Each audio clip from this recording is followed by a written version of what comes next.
Good morning and जय Hind to everyone. तो हम अपनी पॉलिटी क्लास को आगे बढ़ाते हैं।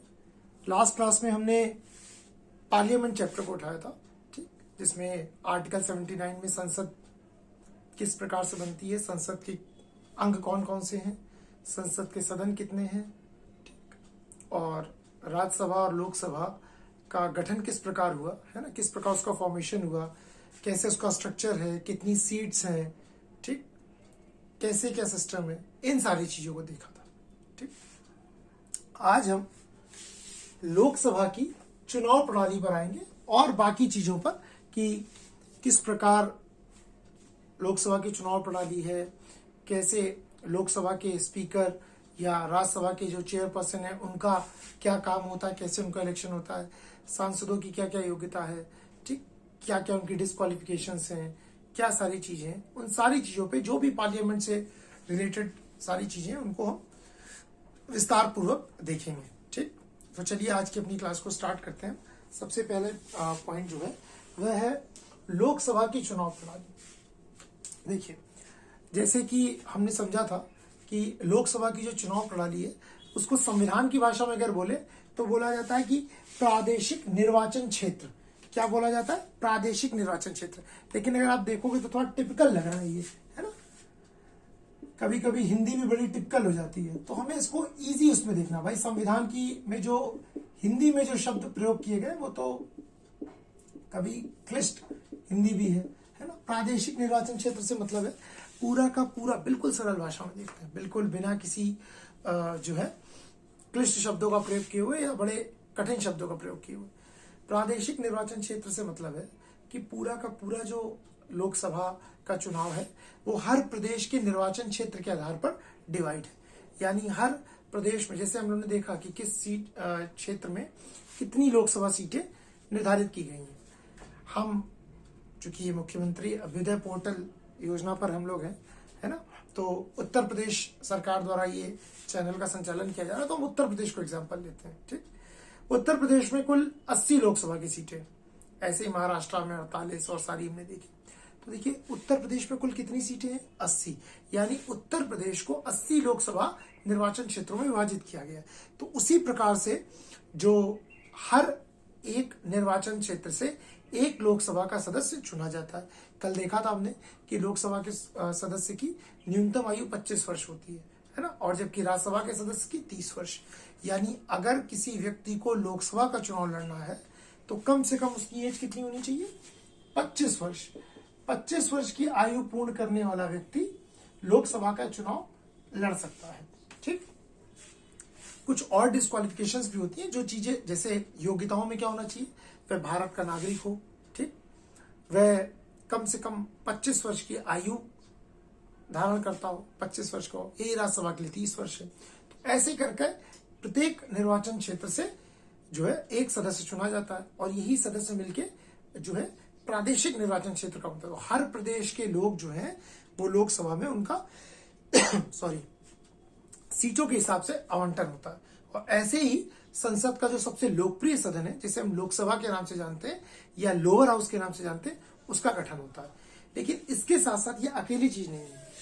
कैसे इन निर्वाचन क्षेत्रों का निर्धारण होता है ना, कौन सा निर्वाचन क्षेत्र है। देखिए सीटों की संख्या तो निश्चित है, लेकिन कहां पर कितनी होनी चाहिए, क्या किसी क्षेत्र को बढ़ाया जाना चाहिए, किसी क्षेत्र को घटाया जाना चाहिए, ये एक सबसे महत्वपूर्ण जो है टॉपिक होता है लोकसभा के चुनाव प्रणाली में, जिसको हम सरल भाषा में परिसीमन भी बोलते हैं। एक्चुअली क्या है, देखिए प्रत्येक जनगणना के बाद नियम तो ये है कि प्रत्येक जनगणना के बाद सरकार जो है, प्रत्येक जनगणना के बाद सरकार पुनः समायोजन करे, मतलब रीएडजस्टमेंट करे, किसका? अपने निर्वाचन क्षेत्रों का, हर जनगणना के बाद। इसी को हम सरल भाषा में परिसीमन या डीलिमिटेशन भी बोलते हैं। परिसीमन या डीलिमिटेशन, ठीक, परिसीमन या डीलिमिटेशन भी बोलते हैं। ठीक, तो देखिए क्या काम होता है इसका। सबसे पहली चीज तो भाई राज्यसभा को कितनी लोकसभा सीटें मिली हैं? तो उत्तर प्रदेश को कुल मिली है 80 सीटें। अब इन 80 सीटों को कैसे डिवाइड किया जाए, इसको बोलते हैं प्रादेशिक निर्वाचक निर्वाचन क्षेत्र विभाजन, है ना, कि भाई कुल तो 80 सीटें हैं और इन 80 सीटों को कैसे निर्वाचन क्षेत्रों में विभाजन किया जाए, ये काम होता है परिसीमन आयोग का, जिसको हम डिलिमिटेशन कमीशन भी बोलते हैं। इसका काम होता है परिसीमन आयोग। ये परिसीमन आयोग ही है जो निश्चित करता है कि भाई कैसे कैसे किस क्षेत्र में कितना जनसंख्या का निर्धारण किया जाए, कैसे क्या किया जाए, ठीक, हाँ, और कितनी सीटें हो, सारी चीजें, ठीक। अब देखिए, संसद को ये अधिकार है कि वो प्रादेशिक निर्वाचन क्षेत्रों का विभाजन किस प्रकार हो, उसके लिए जो है प्रादेशिक निर्वाचन क्षेत्रों का डिवाइडेशन किस प्रकार से हो, उसकी नीतियों का और रीतियों का निर्धारण कर सके, क्या पॉलिसी बनेगी, किस तरीके से उसका डिवाइडेशन होगा, ये पार्लियामेंट को राइट है, ठीक। तो इसी के तहत संसद ने कई बार परिसीमन आयोग का जो है निर्माण किया है, जैसे 52, 62, 72 और 2002 में। अब तक 1952 में पहला डिलिमिटेशन कमीशन, ये बड़े ध्यान से लिख लीजिएगा, बहुत बार एग्जाम में पूछता है। 72 और 2002, ये 4 बार सरकार ने परिसीमन आयोग का निर्धारण किया है, ठीक।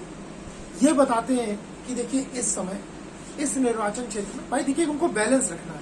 परिसीमन आयोग का काम क्या होता है? बैलेंस रखना। ऐसा ना हो कि किसी निर्वाचन क्षेत्र से बहुत ज्यादा जनसंख्या एक सांसद को चुन रही हो, कहीं से बहुत कम। ये परिसीमन आयोग का काम है कि एक बैलेंस रखे, ठीक, निर्वाचन क्षेत्रों में बैलेंस हो, है ना। जैसे मानिए तकरीबन ऐसा माना जाता है 50 से 60 लाख की जनसंख्या पर एक निर्वाचन क्षेत्र निर्धारण किया जाता है। 50 से 60 लाख की जनसंख्या पर एक लोकसभा सीट का निर्धारण किया जाता है। अब ऐसा ना हो कि कहीं पर उत्तर प्रदेश में मानिए कहीं पर 60 लाख पर एक जनसंख्या, थोड़ा बहुत ऊपर नीचे चलता है, लेकिन अब कहीं 60 लाख पे हो रहा है और कहीं 1 करोड़ पे हो रहा है, तो फिर उसका समायोजन किया जाता है। ऐसे ही विधानसभा की सीटों पर भी किया जाता है। तो समय समय पर सरकार ने डिलिमिटेशन कमीशन बनाए, 52, 62, 72 और 2002 में सरकार ने डिलिमिटेशन कमीशन बनाए, ठीक। 42nd कॉन्स्टिट्यूशनल अमेंडमेंट 1976 के द्वारा सरकार ने ये डिसाइड किया कि भाई 42nd कॉन्स्टिट्यूशनल अमेंडमेंट 1976 के द्वारा सरकार ने डिसाइड किया कि 1971 की, क्योंकि मैंने बोला ना प्रत्येक जनगणना के बाद नियम तो ये है कि आपको पता है जनगणना प्रत्येक 10 वर्ष पर एक बार होती है, ठीक। तो नियम ये है कि जैसे ही जनगणना पूरी हो तुरंत देखा जाए कि किस एरिया में कितनी पॉपुलेशन बढ़ी है और कहां पर कितनी घटी है। उसी हिसाब से लोकसभा और विधानसभा की सीटों का समायोजन किया जाए, ठीक। तो 42nd कॉन्स्टिट्यूशनल अमेंडमेंट द्वारा ये फिक्स किया गया 1976 में कि 1971 की जनसंख्या के आधार पर प्रादेशिक निर्वाचन क्षेत्रों का निर्धारण किया जाएगा कि प्रदेश में कितने निर्वाचन क्षेत्र हैं, उनको कैसे कैसे पॉपुलेशन में बांटा जाएगा। और बांटने के बाद एक नियम बना दिया गया कि सन 2000 तक यही जो निर्धारण हुआ है सीटों का, यही चलता रहेगा, ठीक। जैसे इस समय जो वर्तमान में 545 सीटें हैं, 545 ही रहेंगी। उत्तर प्रदेश में 80 लोकसभा सीटें यही रहेंगी, लेकिन किस क्षेत्र में किसको जोड़ा जाएगा, किसको घटाया जाएगा, ये किया जा सकता है, ठीक। तो फिक्स कर दिया गया भाई 2000 तक यही सिस्टम रहेगा, ठीक। बाद में 84th कॉन्स्टिट्यूशनल अमेंडमेंट 2001 द्वारा, अब देखिए कब तक के लिए डिसाइड कर दिया, 1971 की जनगणना के आधार पर 76 में आपने एक प्रादेशिक निर्वाचन क्षेत्रों का निर्धारण किया, यानी कि आपने डिलिमिटेशन किया और फिक्स कर दिया कि भाई अभी जो 76 में हम लोग कर रहे हैं 71 की पॉपुलेशन के बेस पर, ये 2000 तक यही रहेगा, अब इसमें कोई छेड़छाड़ नहीं होगी।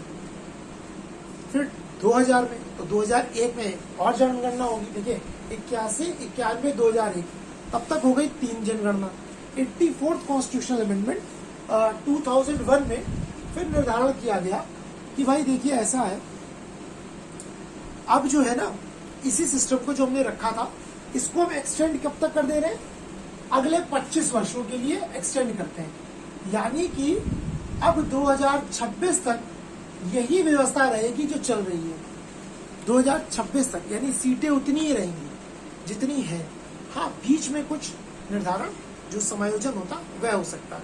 ठीक, अच्छा इसी में एक क्लॉज था 84 में कि लेकिन जो सीटों का यानी कि जो निर्वाचन क्षेत्रों का पॉपुलेशन के हिसाब से समायोजन किया जाएगा वो 1991 की जनगणना के आधार पर करा जाएगा। ठीक, अभी तक चल रहा था 71 की जनगणना पर।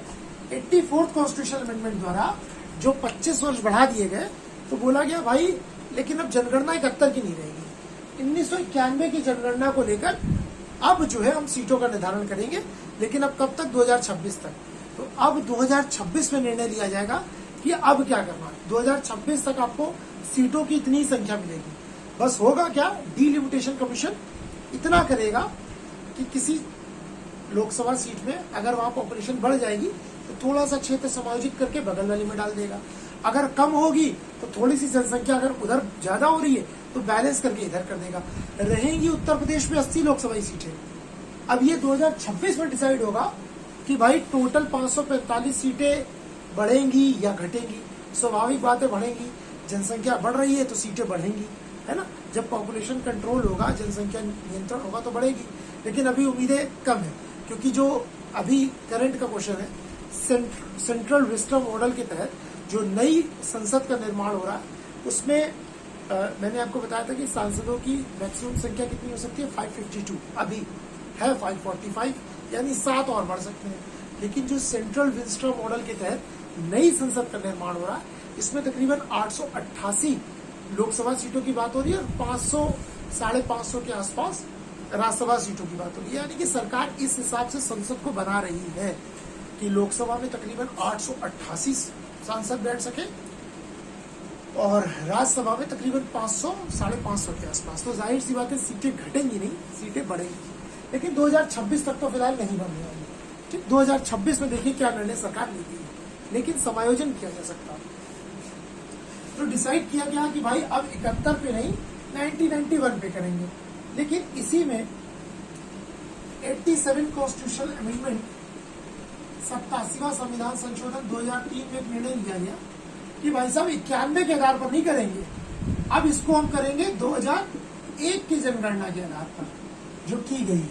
ठीक, अब तो आपको पता है उसके बाद 2011 की भी जनगणना आ चुकी है, और अगर कोरोना का पेंडेमिक ना होता, पिछले साल आपको पता है पेंडेमिक आ गया तो जनगणना रुक गई थी, क्योंकि जनवरी फरवरी मार्च में चालू होता है और अक्टूबर नवंबर तक आपको कंप्लीट होके 2021 की स्टार्टिंग में जनवरी फरवरी तक आपको शुरुआती आंकड़े मिलना चालू हो जाते हैं और मई जून जुलाई तक आपको फाइनल डाटा मिल जाता है। लेकिन चूंकि पिछली बार जनगणना हो ही नहीं पाई कोविड के कारण, और जैसे ही स्थिति अभी संभली थी 2021 में कि दोबारा आ गई, है ना। तो अभी जो है इस प्रकार से इतना कंट्रोल हो नहीं पाएगा, मतलब जनगणना यानी कि हो नहीं पाएगी। तो 2001 उसके बाद 2011, लेकिन यहाँ पर डिसाइड किया गया कि भाई 2001 की जनसंख्या जो जनगणना हुई है उसके आधार पर निर्धारण करेंगे, ना कि 2011। यानी अभी जो रिसेंटली आपका डीलिमिटेशन हुआ है वो 2001 की पॉपुलेशन की आधार पर हुआ है। ठीक, सरदार कुलदीप सिंह की अध्यक्षता में एक लास्ट डीलिमिटेशन कमीशन का अध्यक्षता की गई थी, सरदार कुलदीप सिंह जी की अध्यक्षता में। तो अभी किया गया, काफी निर्वाचन क्षेत्रों को 2012-13 के आसपास जोड़ा गया, घटाया गया, ये किया गया 2012 में। अगर आप देखोगे तो आपके अभी कई कुछ नई विधानसभा सीट बनी होंगी, पुरानी खत्म की गई होंगी।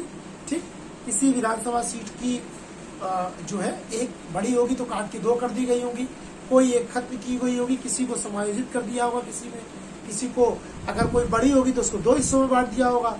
ठीक, कोई छोटी छोटी 2 होंगी तो उसमें एक को खत्म करके 1 कर दिया गया होगा। ये सरदार कुलदीप सिंह की अध्यक्षता में परिसीमन किया गया डीलिमिटेशन 2001 की जनगणना के आधार पर। ठीक है, चलिए तो थोड़ा आगे जो है और चीजों को देखना चालू करते हैं। तो आई होप आपको डीलिमिटेशन कमीशन पूरा क्लियर होगा, कोई दिक्कत यहाँ पर नहीं होगी कि ये परिसीमन होता है कि कैसे सीटों का और प्रादेशिक निर्वाचन क्षेत्रों का जो है वह निर्धारण होता है। ठीक, बाकी अगली चीज जो लोकसभा की चुनाव प्रणाली है, ठीक, उसमें क्या है, देखिए आपने देख लिया कि कैसे सीटों का निर्धारण होता है। अब अगली चीज आती है सीटों का निर्धारण होने के बाद वह आती है आरक्षण की। ठीक, वह आती है आरक्षण की। तो लास्ट क्लास में थोड़ा सा हमने चर्चा की थी कि कैसे होता है आरक्षण। ठीक, इसको थोड़ा सा और जिसमें देखते हैं। देखिए इसमें जो हमारे लोकसभा और विधानसभा के जो चुनाव होते हैं वहां पर सीटों के निर्धारण में आरक्षण का भी प्रावधान किया गया है ना। स्टार्टिंग में इसको 10 साल की बात की गई थी, लेकिन 10 वर्ष करते हुए इसको निरंतर बढ़ाया जा रहा है। ठीक, और अभी हाल में ही 104 संविधान संशोधन के द्वारा जो है आरक्षण की समय सीमा को 10 वर्ष और बढ़ा दिया गया और एंग्लो इंडियन के आरक्षण को समाप्त कर दिया गया। तो कैसे सीटों का निर्धारण होता है? कुल लोकसभा की जो सीटें हैं जैसे उसमें एससी और एसटी के लिए सीटों को रिजर्व किया जाता है, यानी अनुसूचित जाति और अनुसूचित जनजाति के लिए सीटों को आरक्षित किया जाता है ना। आपने देखा होगा लोकसभा और विधानसभा दोनों में एससी और एसटी के लिए रिजर्वेशन किया जाता है। ठीक, ओबीसी का रिजर्वेशन अभी जो आपके लोकसभा और विधानसभा की सीटों में नहीं है, लेकिन हाँ ग्राम पंचायतों के चुनाव में ओबीसी के लिए भी रिजर्वेशन है। ठीक, इसी प्रकार महिला आरक्षण आपको ग्राम पंचायतों के चुनाव में मिलेगा, लेकिन अभी लोकसभा और विधानसभा के चुनाव में महिला आरक्षण अभी नहीं आया है। ठीक, तो एससी एसटी की सीटों को रिजर्व किया जाता है ना। जैसे कुल 84 सीटें 84 सीट जो है वो एससी के लिए रिजर्व है और एसटी के लिए 47 सीट्स रिजर्व है। कुल 84 सीटें एससी के लिए और 47 सीटें एसटी के लिए रिजर्व है। एससी में मैक्सिमम सीट जो है वो उत्तर प्रदेश में है। याद रख लीजिएगा, क्वेश्चन बहुत बार आया है। 17 सीटें 17 सीट्स एससी की सबसे ज्यादा कहां पर है? यूपी में। ठीक, उसके बाद नंबर है वेस्ट बंगाल का। वेस्ट बंगाल में एससी के लिए 10 सीटें रिजर्व है, यानी जब वहां पर अब उत्तर प्रदेश में 80 लोकसभा की सीटें हैं, 80 लोकसभा की सीट्स में 17 किसके लिए है? वो एससी के लिए रिजर्व है। ठीक, वेस्ट बंगाल में 42 सीट्स है आपके एससी के लिए। लोकसभा में वेस्ट बंगाल में 42 सीट्स है, 42 सीट्स है एससी के लिए, जिसमें 10 सीटें जो है वो एससी कैटेगरी के लिए रिजर्व। टोटल 42 में वेस्ट बंगाल में टोटल 42 लोकसभा की सीट्स है, जिसमें 10 सीटें एससी कैटेगरी के लिए रिजर्व है। ठीक, इसी प्रकार एसटी के लिए 47 सीट्स रिजर्व है। ठीक, जिसमें सबसे ज्यादा मध्य प्रदेश में 6 सीटें, उसके बाद झारखंड में है 5 सीटें, फिर उड़ीसा में, छत्तीसगढ़ में। ठीक, इन सब में 5-5 सीटें, सबसे ज्यादा मध्य प्रदेश में। तो अगर कभी क्वेश्चन आए कि सबसे ज्यादा एससी की सीट्स कहां पर है रिजर्व, तो उत्तर प्रदेश में 17 सीटें, सेकेंड नंबर वेस्ट बंगाल, फिर बिहार और तमिलनाडु में भी 7-7 सीटें। आप चाहे तो लिख लीजिए। ठीक, बिहार, क्योंकि अगर बच्चे बीपीएससी भी देते हैं, ठीक, तो वहां पर 7 सीटें रिजर्व है ना। यूपी के साथ बीपीएससी भी बहुत लोग देते हैं, बिहार पब्लिक का, तो वो याद रख ले 7 सीटें रिजर्व है। ठीक, एमपी में 6 सीटें रिजर्व है एसटी की, झारखंड में 5, जम्मू कश्मीर का अब तो संघराज क्षेत्र हो गया लेकिन जब तक वहां पर था सिस्टम तो वहां पर टोटल जो है एससी के लिए कोई सीट रिजर्व ही नहीं थी। शेड्यूल्ड कास्ट के लिए जम्मू कश्मीर में कोई सीट रिजर्व नहीं थी। ठीक, तो ये जो है सीटों का निर्धारण ऐसा होता है। एससी के लिए 84, एसटी के लिए 47, सबसे ज्यादा 17 सीटें उत्तर प्रदेश में एससी के लिए, फिर वेस्ट बंगाल 10, फिर बिहार और तमिलनाडु 7 सीटें। सबसे ज्यादा एसटी के लिए टोटल सीट्स 47 रिजर्व है, जिसमें सबसे ज्यादा मध्य प्रदेश में 6, झारखंड में 5, उड़ीसा में 5, छत्तीसगढ़ में 5। ठीक, ऐसे कर करके हर जगह सीट्स रिजर्व। अब आगे आते हैं कि लोकसभा का चुनाव होता कैसा है। मैंने आपको बताया था कि लोकसभा का चुनाव जो है डायरेक्ट रिप्रेजेंटेशन का चुनाव है। कैसा चुनाव है? डायरेक्ट रिप्रेजेंटेशन का, यानी कि यहाँ पर प्रादेशिक प्रतिनिधित्व की प्रणाली है ना। कैसी? प्रादेशिक प्रतिनिधित्व, यानी कि हर प्रदेश, देखिए हिंदी में टर्म जब मैं बोलूं, ये संविधान की भाषा है ना। देखिए संविधान, पहले मुझे आपको संविधान की भाषा बतानी पड़ेगी जिस नीति को अपनाया गया है। जैसे उन्होंने देखा था कि राष्ट्रपति के, उपराष्ट्रपति के और राज्यसभा के चुनाव की जो चुनाव प्रणाली थी वो कैसी थी, वो सबसे पहले तो अप्रत्यक्ष प्रणाली थी, यानी इनडायरेक्ट सिस्टम था। लेकिन उस सिस्टम का नाम क्या था, आनुपातिक प्रतिनिधित्व की एकल मत संक्रमणीय पद्धति, है ना, proportionate representative system of single vote transferable system. ये था पूरा का पूरा, है ना, कितना टिपिकल। लेकिन जब इसको समझा तो आसान हो गया। लेकिन जो लोकसभा के चुनाव है वो कैसे होते हैं, प्रादेशिक निर्वाचन की प्रणाली, है ना, यानी कि सिंपल भाषा में प्रादेशिक निर्वाचन प्रतिनिधित्व, अर्थात हर प्रदेश के निर्वाचन क्षेत्र को लोकसभा में प्रतिनिधित्व यानी कि रिप्रेजेंटेशन दिया जाएगा। यानी उत्तर प्रदेश में अगर 80 लोकसभा सीटें हैं, यानी कि जो 80 निर्वाचन क्षेत्र हैं उन सबका रिप्रेजेंटेशन है, ठीक। यानी कि जैसे मानिए कानपुर तो इनका अपना है, लखनऊ तो इनका अपना है, गोंडा तो इनका अपना है, बलरामपुर तो इनका अपना है ना, मिर्जापुर तो उनका एक अपना सांसद है। तो हर एक निर्वाचन क्षेत्र का क्या है, वहां पर प्रतिनिधित्व है, ठीक। अब कई लोगों ने बोला कि भाई ये जो आनुपातिक प्रतिनिधित्व था ये राष्ट्रपति में भी अपनाया, उपराष्ट्रपति में भी अपनाया, तो ऐसे ही प्रोपोर्शनेट रिप्रेजेंटेटिव सिस्टम को या सिंगल वोट ट्रांसफरेबल सिस्टम को यहाँ क्यों नहीं अपनाया गया लोकसभा के चुनाव में। यहाँ भी ऐसा अपनाया जाता कि हर व्यक्ति को उतने ही लोगों को वोट देने का, जैसे अपनी प्रेफरेंस देने का अधिकार हो, 1, 2, 3, 4, कम से कम 50% +1। लेकिन संविधान निर्माताओं ने बताया कि भाई नहीं, ऐसा नहीं हो सकता था। क्यों? उन्होंने बताया कि भाई आप खुद सोचिए, है ना, कि जब देश आजाद हुआ तो मैंने आपको बताया कि उसमें लिटरेसी रेट हमारा बहुत कम था, शिक्षा का स्तर हमारा क्या था, बहुत कम था। अभी हम उतने शिक्षित नहीं हुए थे, ठीक, हमारा भी उतना बौद्धिक या सामाजिक या शैक्षिक विकास इतना नहीं हुआ था कि हम इस जटिल प्रक्रिया को समझ पाए, है ना।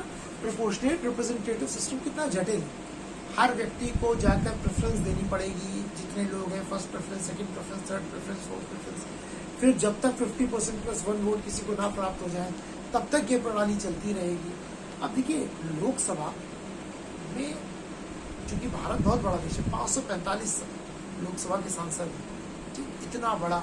वर्तमान में सोचिए 131 करोड़ लोग हैं, इसमें से तकरीबन आप ये मान लीजिए 80 से 100 करोड़ के आसपास तो मतदाता होगा ही। 131 करोड़ में मेरा ये मानना है 80 करोड़ से 100 करोड़ के बीच में मतदाता होगा, है ना। 18 वर्ष से लेकर 18 वर्ष से ऊपर के लोग, 18 वर्ष या उससे ऊपर के तकरीबन 130 में 80-50 से 100 करोड़ के बीच में तो लोग होंगे, है ना, 80 से 100 करोड़ के बीच में लोग होंगे। अब इतने सारे लोगों के लिए प्रेफरेंस वाला सिस्टम करना, ये तो एक जटिल प्रक्रिया। उस समय लोग इतना शिक्षित नहीं थे, ठीक, कि उनको इस जटिल प्रक्रिया को समझाया जा सके।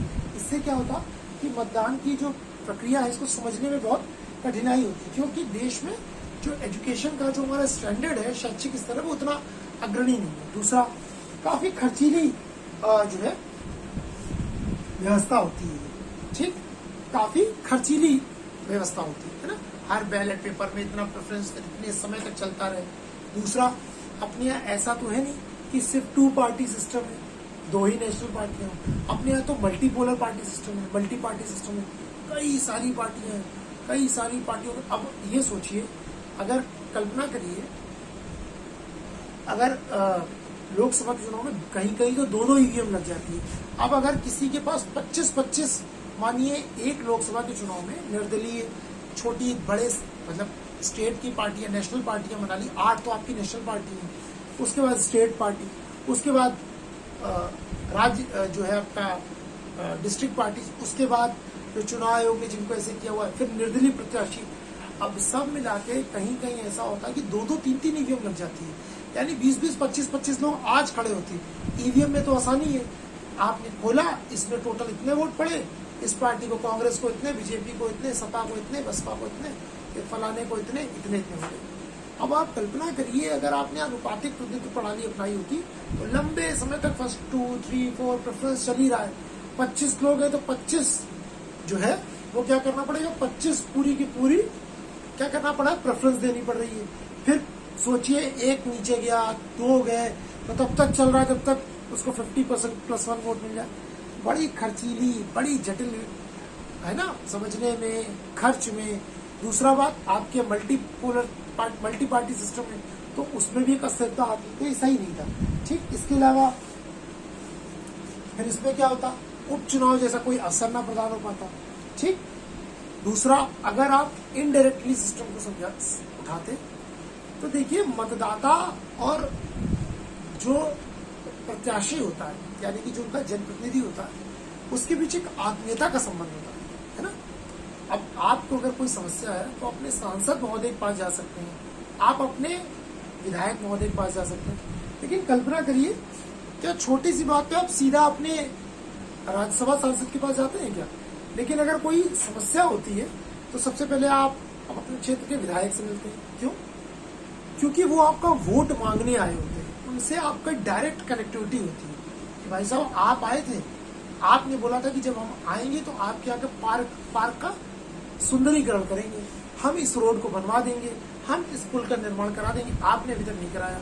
आपने बोला था कि यहाँ पर रोड्स का इंफ्रास्ट्रक्चर हम डेवलपमेंट कराएंगे, क्यों नहीं कराया, है ना। तो आप जो अपने जिनको आप सीधा चुनते हैं उनसे आपका आत्मीयता का संबंध होता है।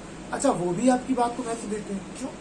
क्योंकि अगली बार फिर उनको आपका वोट लेना, तो उनको भी आपको सुनना पड़ेगा। ठीक, तो ये एक चीज है। अब अगर इनडायरेक्ट सिस्टम होता, ठीक, अप्रत्यक्ष निर्वाचन प्रणाली होती, तो आप समझ सकते हैं कि फिर एक मतदाता और लोकसभा का जो एक जिसको हम लोकप्रिय सदन कहते हैं उसमें एक आत्मीयता का संबंध ना होता।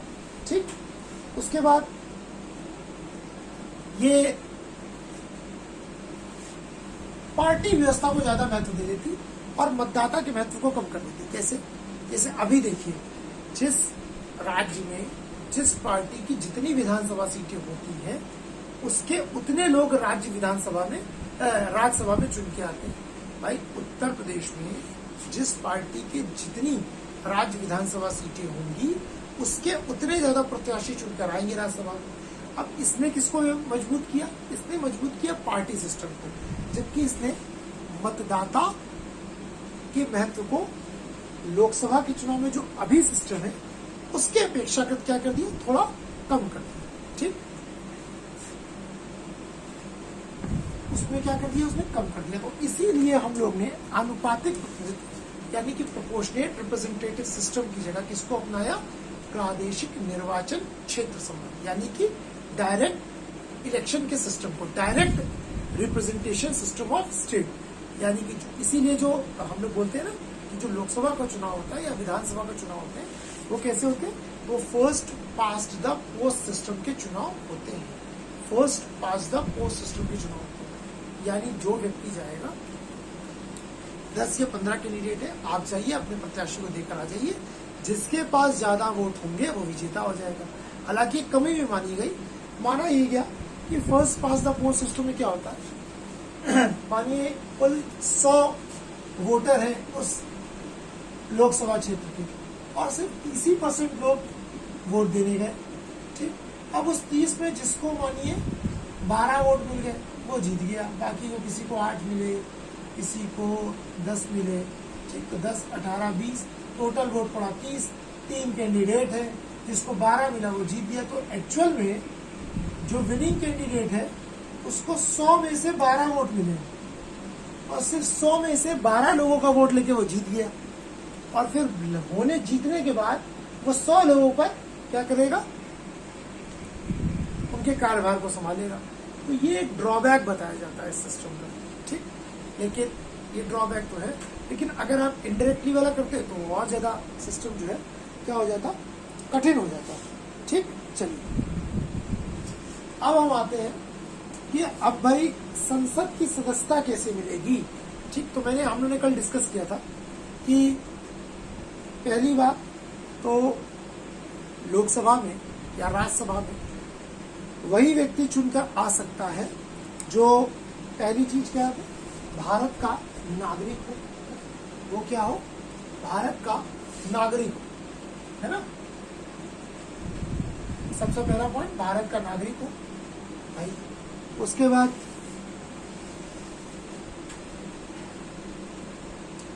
वह भारत के संविधान के प्रति सच्ची आस्था रखता हो, ये छोड़।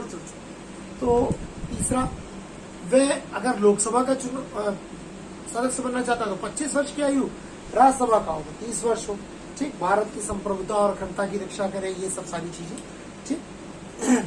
उसके बाद जन प्रतिनिधित्व अधिनियम 1951 के द्वारा जो है कुछ शर्तें रखी गई थी, उन सबका पालन करता हूँ। जैसे पहले ये नियम था, मैंने आपको बताया था राज्यसभा में कि 2003 तक नियम ये था, किसी को अगर राज्यसभा का सदस्य बनना है तो वो वहीं से बन सकता है जहां पर उसका उस राज्य की सूची में उसका नाम वर्णित हो। लेकिन 2006 से सिस्टम खत्म कर दिया गया, ठीक। तो ये तो हो गए क्लॉज, यानी कम से भारत का नागरिक हो, भारत के संविधान में आस्था रखता हो, भारत की संप्रभुता, प्रभुसत्ता, एकता और अखंडता को बनाए रखने में विश्वास रखता हो। लोकसभा का सदस्य बनना हो तो 25 साल हो, राज्यसभा का बनना हो तो 30 साल की संस्था रखता हो। जनप्रतिनिधित्व अधिनियम 1951 के द्वारा कुछ शर्तें उसको पूरी करता हो। ये तो हो गई संसद का सदस्य बनने की अर्हता। अब कुछ क्लॉज ऐसे हैं कि ये तो हो गई क्वालिफिकेशन। अब हम बात करते हैं डिस्क्वालिफिकेशन की, यानी कौन व्यक्ति भारत का यानी कि संसद का सदस्य नहीं बन सकता। डिस्क्वालिफिकेशन, जिसको हम हिंदी में बोलते हैं निरर्हता, वो तो कोई अर्हता। तो अब बोला कि निरर्हता भाई बन कौन नहीं सकता, तो ठीक पहला पॉइंट वहां पे क्या था, भारत का नागरिक होना चाहिए। यहाँ पर अगर कोई व्यक्ति भारत का नागरिक नहीं है तो वह भारत का सदस्य यानी कि लोकसभा का या राज्यसभा का सदस्य नहीं बन सकता, ठीक। चलिए, ठीक है, आगे। अगर कोई व्यक्ति भारत का नागरिक नहीं है तो फिर वो राज्यसभा का सदस्य नहीं बन सकता। दूसरी चीज, यदि वह संसद द्वारा बनाई गई किसी भी, ठीक, यदि वह संसद द्वारा बनाई गई किसी भी विधि का द्वारा अगर उसको निर्धारित मतलब उसको प्रोहिबिटेड किया गया तो भी वह चुनाव नहीं लड़ सकता। इसके अलावा अगर वो कोई लाभ का पद धारण करता है, ठीक। कौन कौन से लोग नहीं लड़ सकते, या तो पहली चीज वो लाभ का पद अगर धारण करता है, ऑफिस ऑफ प्रॉफिट, ठीक। अगर लाभ का पद धारण करता है तो वो चुनाव नहीं लड़ सकता। भारत का नागरिक नहीं है तो चुनाव नहीं लड़ सकता।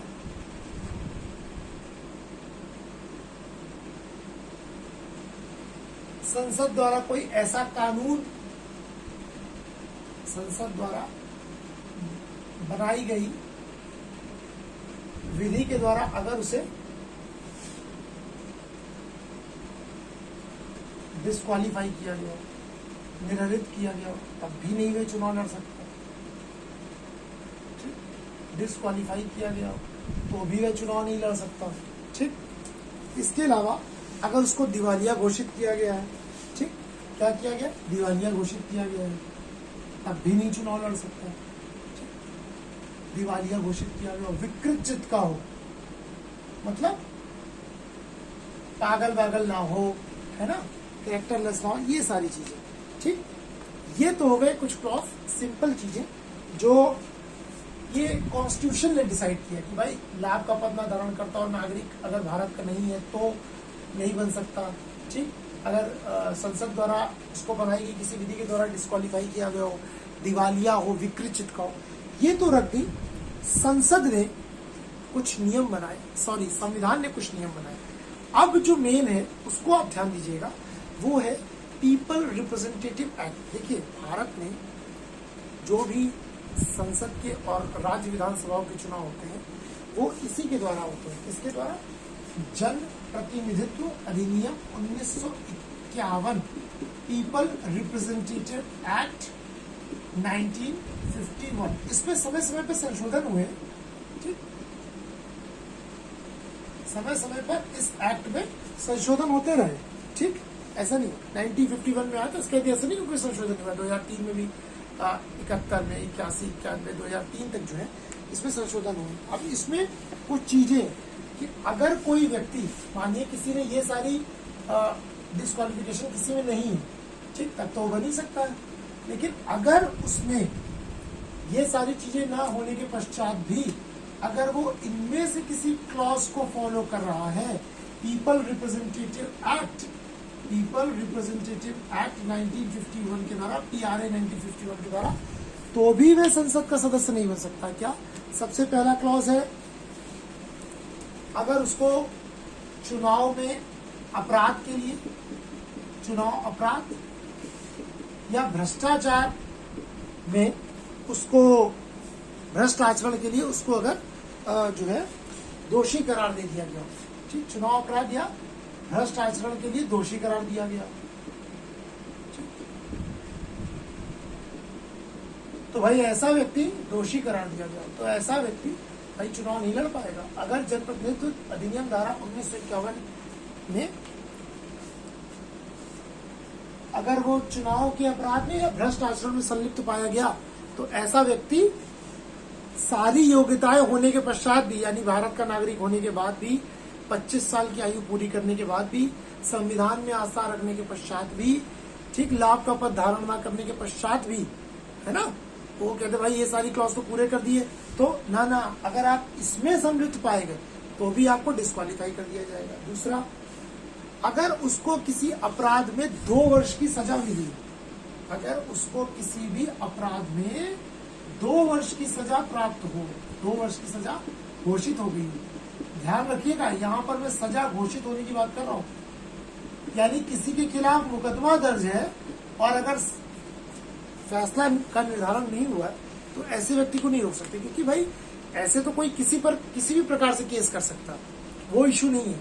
लेकिन अगर किसी व्यक्ति को 2 साल के कैद की सजा मिल गई, ठीक, तो ऐसे व्यक्ति को फिर क्या किया जा सकता है, जो है वो 2 वर्ष की सजा घोषित हो गई हो, तो ऐसा व्यक्ति जो है चुनाव नहीं लड़ पाएगा।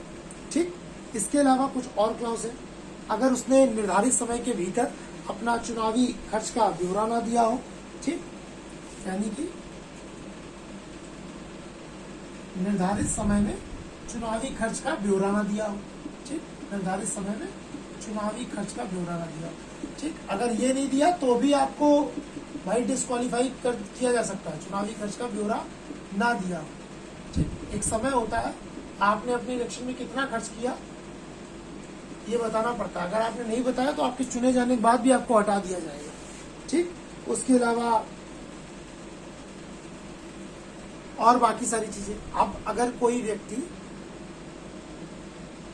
सांसद या विधायक बन के आ गया, इसके बाद वह सरकारी ठेकों में, कामों में सब अपने नाम पे ले रहा हो, तो फिर नहीं ऐसा हो सकता।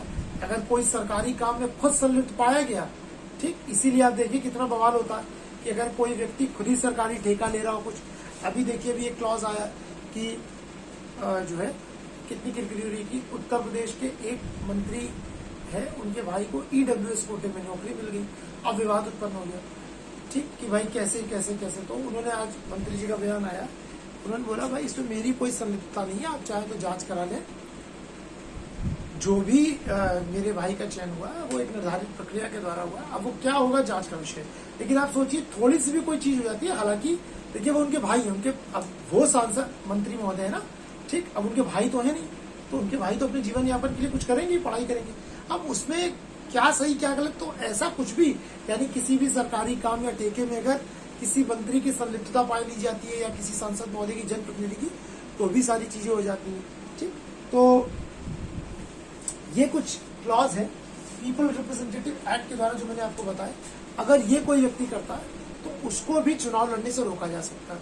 इसके अलावा दल बदल, अगर कोई व्यक्ति दल को बदल के, यानी जिस पार्टी के टिकट पर चुनकर आया है, जिस दल के सिंबल पर, अंदर जाने के बाद अगर उसने बदल के किसी दूसरे सदन को ज्वाइन कर लिया, दल को ज्वाइन कर लिया, इस आधार पर भी उसको क्या किया जा सकता है, डिस्क्वालीफाई किया जा सकता है दल बदल के आधार पर भी, जिसको आप एंटी डिफेक्शन लॉ बोलते हैं।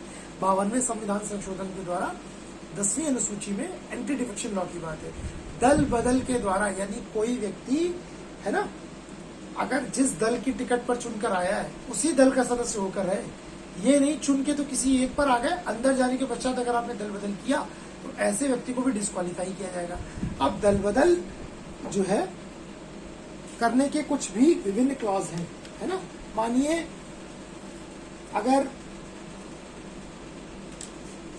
कैसे किया जाएगा, अब मानिए कोई व्यक्ति किसी एक पार्टी के टिकट पर, जिसको एक्चुअली पार्टी से जिस सदस्यता जब प्राप्त हो जाती है, मतलब आपको ऑथोराइज कर दिया जाता है कि ये व्यक्ति हमारा ऐसे प्रत्याशी है, उसको साधारण भाषा में बोलते हैं कि इसको फला व्यक्ति को यहाँ से टिकट मिल गया है। अब मानिए कोई एक व्यक्ति किसी एक पार्टी के टिकट पर चुनाव लड़के आता है, ठीक ठीक आ गया। मानिए कोई व्यक्ति किसी भी पार्टी के टिकट पर चुनाव लड़के आ गया और दल में आने के बाद उसने स्वेच्छा से उस राजनीतिक दल की सदस्यता को त्याग दिया अपनी मर्जी से, तो ऐसा व्यक्ति डिस्क्वालीफाई हो जाएगा। यानी अब इस परिस्थिति में वो व्यक्ति संसद का सदस्य नहीं रह सकता। इसके अलावा अगर देखिए, जब भी कोई व्यक्ति चुनकर आता है सदन के लिए तो एक व्हिप जारी किया जाता है, जो मैं बताऊंगा सचेतन। यानी कि व्हिप का मतलब होता है कि जो भी उनकी पार्टी की गाइडलाइन है उसको अपने सदस्य को बताना, यानी फिर अपनी पार्टी की गाइडलाइंस यानी दिशा निर्देशों के इतर जाके वो कोई काम नहीं कर सकता। अगर पार्टी ने बोला है कि इस बिल का हम समर्थन करेंगे, तो चाहे भले वो व्यक्ति व्यक्तिगत रूप से उसके लिए सहमत ना हो, उसको समर्थन ही करना पड़ेगा। अगर वह उसके मतलब पार्टी ने कहा कि पक्ष में वोट डालना है, अगर वह विरोध में वोट डालता है तो भी ये दल बदल का आधार बन सकता है, ठीक। हाँ, डिसाइड करेंगे लोकसभा के अध्यक्ष, अगर लोकसभा का मैटर है राज्यसभा में सभापति की ये है कि नहीं, लेकिन ये आधार बन जाएगा। लेकिन इस आधार पर इसको डिस्क्वालीफाई किया जा सकता है। इसके अलावा अगर कोई कैंडिडेट निर्दलीय चुना जाता है, इंडिपेंडेंट, और चुने जाने के बाद वह किसी राजनीतिक दल में शामिल हो जाता है, तो भी उस व्यक्ति को डिस्क्वालीफाई किया जा सकता है उसकी संसद की सदस्यता से। इसके अलावा अगर कोई व्यक्ति नॉमिनेटेड पर्सन, मानिए जैसे राज्यसभा में 12 व्यक्तियों को नॉमिनेट किया जाता है ना, लोकसभा में 2 लोग को किया जाता था, अब तो नहीं। नॉमिनेट किए जाने के बाद मानिए 12 लोगों को नॉमिनेट किया जाता है राज्यसभा में, अंदर आए, ठीक, स्पोर्ट्स से, समाज सेवा से, पॉलिटिक्स से, बॉलीवुड से, हर जगह से।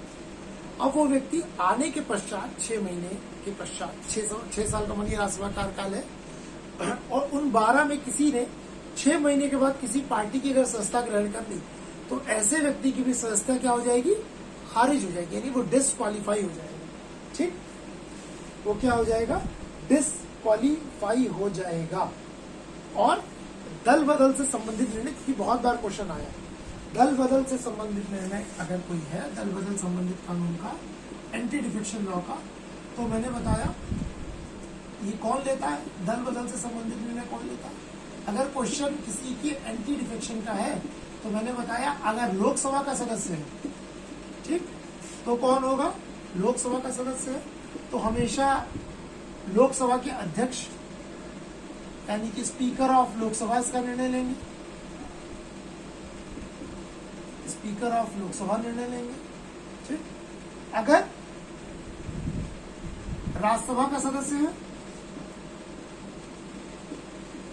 राज्यसभा का सदस्य है, तो chairperson of Rajya Sabha, chairperson of Rajya Sabha,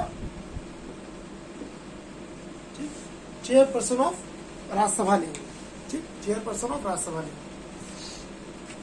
यानी कि राज्यसभा के सभापति निर्णय लेंगे। याद रखिएगा, क्वेश्चन बहुत बार आता है। अगर दल बदल से संबंधित किसी चीज का प्रश्न है, अगर लोकसभा का सदस्य के संबंधित दल बदल का निर्णय है, तो कौन लेगा, लोकसभा के अध्यक्ष निर्णय लेंगे। अगर राज्यसभा के सदस्य से संबंधित चीज है, तो कौन लेंगे, राज्यसभा के सभापति उससे संबंधित निर्णय लेंगे। क्लियर, ये बिल्कुल दिमाग में बिठा लीजिएगा, बहुत बार प्रश्न आया, ठीक। इसके अलावा कुछ और भी क्लॉज हैं, कौन से, आइए देखते हैं, ठीक। वो है, आई होप जितना मैंने आपको इधर समझाया वो आपको समझ में आ गया कि किस किस आधार पर व्यक्ति डिस्क्वालीफाई हो सकता है। तो क्या लोकसभा का यानी कि संसद का लोकसभा या राज्यसभा का सदस्य बनने की एलिजिबिलिटी है, और क्या उसकी डिस्क्वालिफिकेशन है, किस चीजों में डिस्क्वालीफाई हो सकता है। कुछ तो संविधान ने नियम तय किए, जैसे ऑफिस ऑफ प्रॉफिट को नहीं होल्ड कर सकता, अगर वो इंडिया का सिटीजन नहीं है तो नहीं वो बन सकता, ठीक। इसके अलावा वो अगर संसद द्वारा बनाई गई किसी लॉ के द्वारा प्रोहिबिटेड है तो नहीं हो सकता, अगर वो इंडिया का सिटीजन नहीं है तो नहीं हो सकता, अगर वो दिवालिया है तो नहीं हो सकता, विकृत का है तो नहीं हो सकता। इसके अलावा कुछ क्लॉज हैं जो पीपल रिप्रेजेंटेटिव एक्ट के तहत है, और कुछ क्लॉज वो हैं जो मैंने आपको एंटी डिफेक्शन में बताया। अब इसके अलावा कुछ और चीजें हैं, ठीक। किस स्थिति में सांसद महोदय का स्थान रिक्त हो सकता है चुने जाने के बाद भी। बड़े ध्यान से समझिएगा, पार्लियामेंट के सेक्शन से बहुत क्वेश्चन आते हैं, बहुत क्वेश्चन आते हैं, और इंटरेस्टिंग भी है, ठीक। हमको पता चलता है, बोरिंग सेक्शन नहीं है, ठीक। ये तो आपने सुन लिया कि भाई किस किस आधार पर डिस्क्वालीफाई हो सकता है। कुछ और आधार है जिनकी में सांसद महोदय की जो सीट है ना वो खाली हो सकती है उनके चुने जाने के बाद भी, ठीक, रिक्त होना। कैसे? पहला क्लॉज है दोहरी सदस्यता, यानी कि कोई भी संसद का सदस्य, दोनों संसद के दो सदन है, राज्यसभा और लोकसभा, कोई भी एक सदस्य एक साथ दोनों सदन का सदस्य नहीं हो सकता। कोई भी एक सदस्य, ध्यान रख लीजिए, कोई ऐसा व्यक्ति वो राज्यसभा का या लोकसभा का एक साथ सदस्य नहीं हो सकता, ठीक, कि भाई साहब दोनों सदनों के एक साथ सदस्य हो। ऐसी परिस्थिति में अगर कोई व्यक्ति ऐसा है तो फिर उसके लिए भी कुछ क्लॉज है, किस स्थिति में किसकी कौन सी सदस्यता जा सकती है। चलिए देखते हैं। देखिए, अगर कोई व्यक्ति एक साथ दोनों सदनों के लिए चुन लिया जाता है, एक साथ दोनों सदनों के लिए अगर चुन लिया जाएगा तो क्या करना है? सिंपल तरीका, मानिए लोकसभा एक साथ चुना जाता है, यानी राज्यसभा और लोकसभा अगर दोनों के लिए चुन लिया गया तो उसको 10 दिन के भीतर, ये याद रखिएगा, अगर एक साथ चुना जाता है तो उसको 10 दिन के भीतर एक सीट का अपने चुनाव करना पड़ेगा कि वो किसका सदस्य होना चाहता है, लोकसभा का या राज्यसभा का। अगर वो 10 दिन के अंदर ये डिसाइड नहीं करता है तो फिर ऐसी परिस्थिति में उसकी राज्यसभा की सीट क्या हो जाएगी? खाली मान ली जाएगी। राज्यसभा की सीट क्या हो जाएगी? खाली मान ली जाएगी। यानी कि अगर कोई व्यक्ति एक साथ दोनों सदनों के लिए एक साथ चुना जाएगा तो 10 दिन के भीतर उसे सीट चुननी होगी। अगर उसने 10 दिन के भीतर अपनी सीट नहीं चुनी तो उसकी राज्यसभा की सीट हो जाएगी खाली। अब आ जाते हैं दूसरे क्लॉज पर। मानिए एक व्यक्ति एक सदन का सदस्य है, समझ रहे हैं आप? मानिए जैसे कोई व्यक्ति राज्यसभा का सदस्य है ऑलरेडी, ठीक, लेकिन पार्टी ने उसको, मैंने जो बोल रहा था मैं लिखने लगी, चलिए इसको समझते हैं ऐसे। मानिए कोई व्यक्ति जो है वो एक सदन का सदस्य है, मानिए राज्यसभा का सदस्य है, ठीक, और पार्टी ने उसको लोकसभा का भी टिकट दे दिया कि भाई आप खड़े होइए। अब वो ऐसा व्यक्ति लोकसभा का सदस्य का भी लिए खड़ा हो गया और जीत गया। अब क्या हो गया? अब तो फिर वो दोनों सदनों का सदस्य हो गया। राज्यसभा का पहले से ही था, लोकसभा के लिए चुन लिया गया। अब ऐसी परिस्थिति में क्या होगा? ऐसी परिस्थिति में उसको डिसाइड करना होता है कि वो किसका सदन रहेगा, ठीक। अगर उसने नहीं डिसाइड किया तो पहले सदन की सदस्यता उसकी ऑटोमेटिक खत्म हो जाएगी, क्योंकि ऐसा माना गया कि भाई ये व्यक्ति अपने पहले सदन की सदस्यता से संतुष्ट नहीं है, तभी तो उसने दूसरे सदन के लिए चुनाव लड़ा। यानी अगर कोई व्यक्ति एक सदन का पहले से सदस्य है और दूसरे सदन के लिए बाद में चुन लिया जाता है तो ऐसी स्थिति में उसकी पहले सदन की सदस्यता ऑटोमेटिक खत्म हो जाती है, ठीक। तीसरा क्लॉज क्या है? ठीक, तीसरा क्लॉज है अगर एक व्यक्ति एक ही सदन में 2 सीटों के लिए चुन लिया जाता है। आपको पता है अक्सर जो बड़े नाम होते हैं वो एक साथ 2 सीटों से चुनाव लड़ते हैं। ठीक, इम्पैक्ट के लिए भी होता है। ठीक, जैसे जैसे देखिए प्रधानमंत्री जी, जब 2014 के चुनाव थे तो प्रधानमंत्री जी 2 सीटों से चुनाव लड़े। एक तो उत्तर प्रदेश की बनारस सीट से, वाराणसी सीट से, और एक गुजरात की वडोदरा सीट से। याद होगा आप लोग को, दोनों जगह प्रधानमंत्री जी रिकॉर्ड मत से जीते थे। जीतेंगे ही, आपको पता है तो भाई प्रधानमंत्री देश के सबसे लोकप्रिय व्यक्ति होते हैं, तो लोकप्रिय व्यक्तित्व, कैरिस्मेटिक व्यक्तित्व, तो दोनों जगह जीते। अब ऐसी परिस्थिति में क्या होगा भाई, बनारस के भी मेंबर हो गए और कहाँ के, वह वडोदरा के भी हो गए। अब उनको जो है समय दिया जाता है, कितने दिन का, 14 दिन का समय दे दिया जाता है कि भाई 14 दिन में आप एक सीट डिसाइड कर लो अपनी। अगर आपने 14 दिन के भीतर अपनी एक सीट डिसाइड नहीं की कि आप किस क्षेत्र से सदस्य रहना चाहते हैं, यानी आप किस क्षेत्र का प्रतिनिधित्व करना चाहते हैं, अगर ये आपने डिसाइड नहीं किया तो फिर आपकी दोनों सीटों को रिक्त मान लिया जाता है। 14 डेज के अंदर अगर आपने अपनी सीट डिसाइड नहीं की, जैसे मानिए प्रधानमंत्री जी हुए 2014 में, इस बार तो एक ही जगह से लड़े, बनारस से और वडोदरा से। अगर मानिए प्रधानमंत्री 14 दिन के भीतर दोनों सीटों को डिसाइड ना करते तो उनकी दोनों सीटों से रिक्त मान लिया जाता है। ठीक, एक ये क्लॉज होता है। इस क्लॉज में भी सीट रिक्त हो सकती है। तो एक क्लॉज पहला क्या था, अगर एक साथ दोनों सदनों के लिए चुन लिया जाए तो 10 दिन के भीतर बताना होगा, नहीं तो राज्यसभा की सीट कैंसिल। अगर पहले से एक सदन का सदस्य है और दूसरे के लिए चुन लिया गया तो फिर माना जाता है कि भाई पहले सदन से संतुष्ट नहीं है, उसकी पहले सदन की सत्ता ऑटोमेटिक खत्म। एक सदन के लिए एक साथ 2 सीटों से चुन लिया जाए तो 14 दिन के अंदर सीट डिसाइड कर लीजिए, अन्यथा आपकी दोनों सीटें रिक्त मान ली जाएंगी। चौथा क्लॉज ये है कि भैया अगर एक व्यक्ति एक ही समय पर संसद या विधानमंडल दोनों के लिए चुन लिया जाता है, ठीक, एक साथ संसद या विधानमंडल दोनों का सदस्य नहीं रह सकता, एक साथ संसद या विधानमंडल दोनों का सदस्य नहीं रह सकता, नहीं रह सकता, जैसे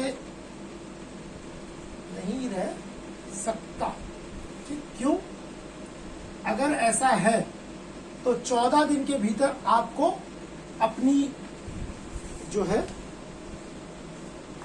सीट डिसाइड करनी पड़ेगी। कितनी दिन के अंदर? 14 दिन के अंदर। नहीं तो आपकी जो संसद की सीट है उसको खाली मान लिया जाएगा। भाई कैसे?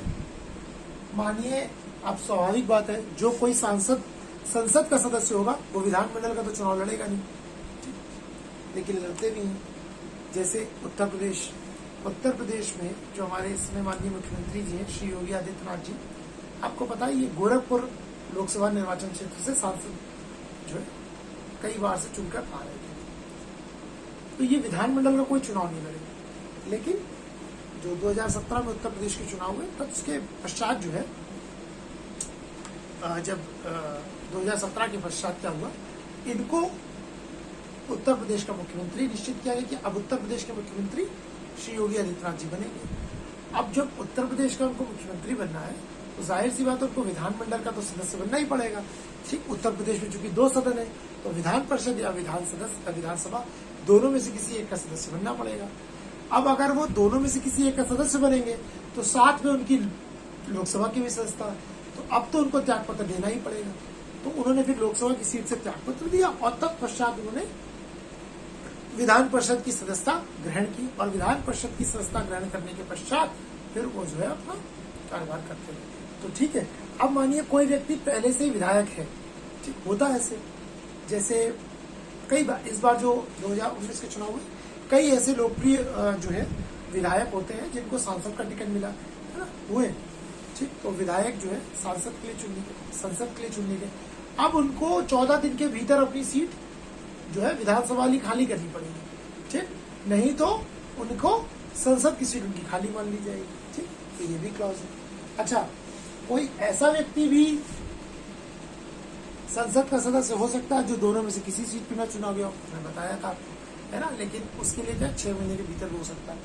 ठीक, चलिए, इसके अलावा किस उसमें जा सकती है किसी व्यक्ति की सीट, ये तो आपने देख ली, ये तो होगा दोहरी सदस्यता, है ना, किस स्थिति में, यानी कि दोहरी सदस्यता किसी भी स्थिति में किसी व्यक्ति की नहीं हो सकती। ठीक ठीक। उसके अलावा निरंतरता पे बात होगी। उसके अलावा पद त्याग, अगर कोई व्यक्ति अपनी इच्छा से पद त्याग दे, यानी कोई सदस्य अपनी इच्छा से अपना रेजिग्नेशन दे दे, तब वो उसकी सीट खाली हो सकती है। दोहरी सदस्यता हो गई, दल बदल वाला हो गया। ठीक। उसके बाद अपनी इच्छा से अगर वो पद त्याग कर रहा है तब हो गया। इसके अलावा एक क्लॉज है अनुपस्थिति, एब्सेंस। अगर कोई सांसद महोदय, ध्यान रख लीजिएगा, बहुत बार क्वेश्चन आया है, अगर कोई सांसद महोदय लगातार 60 दिन तक अनुपस्थित रहते हैं बिना सदन को बताए,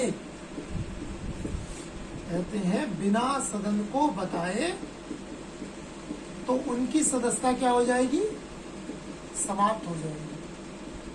तो उनकी सदस्यता समाप्त हो जाएगी, है ना। ये याद रखिएगा, 60 दिन याद रखिएगा, समाप्त हो जाएगी। भाई 60 दिन तक अगर वह बिना बताए संसद से अनुपस्थित रहे तो उनकी सदस्यता क्या हो जाएगी? वह हो जाएगी समाप्त। इसके अलावा कुछ और क्लॉज है। माननीय न्यायालय ने उनको किसी क्लॉज में, जैसे देखिए जो नामांकन आप करते हो उसमें आपको सारी डिटेल्स भरनी होती है, अगर उसमें कोई डिटेल फॉल्स पाली जाती है तो कोर्ट आपकी चुनाव आयोग से सलाह करके आपकी उसको रिजेक्ट कर सकता है। जैसे आपने देखा होगा भी विधानसभा का एक क्लॉज था, जो उत्तर प्रदेश के पूर्व मंत्री थे आजम खान जी, उनके पुत्र, ठीक, उनके पुत्र का एक मैटर उठा, बोला गया कि इन्होंने फॉल्स पेपर लगा के, बर्थ सर्टिफिकेट लगा के चुनाव लड़े, ये अभी 25 साल की आयु पूरी कर ही नहीं पाए।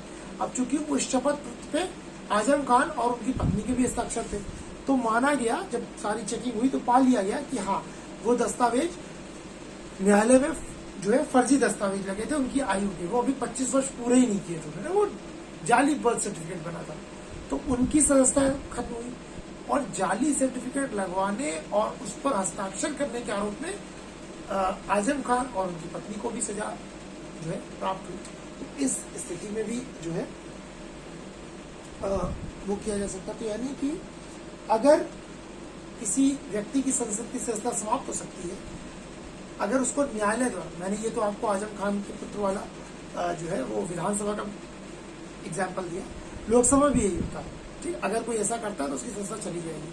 तो अगर न्यायालय ने उसको किसी चीज में जो है उस चुनाव को अमान्य नहीं मान लिया, गलत तरीके से चुन के आया, या फिर उसे सदन द्वारा निष्कासित कर दिया गया, वो भी उसकी सदस्यता चली जाएगी। या फिर उसे अगर ऐसा व्यक्ति जो संसद का सदस्य है उसी का राष्ट्रपति या उपराष्ट्रपति चुन लिया जाता है तो भी उसकी सदस्यता चली जाएगी। तो ऐसे कुछ क्लॉज हैं जिसमें जो है फला व्यक्ति की सदस्यता जा सकती है।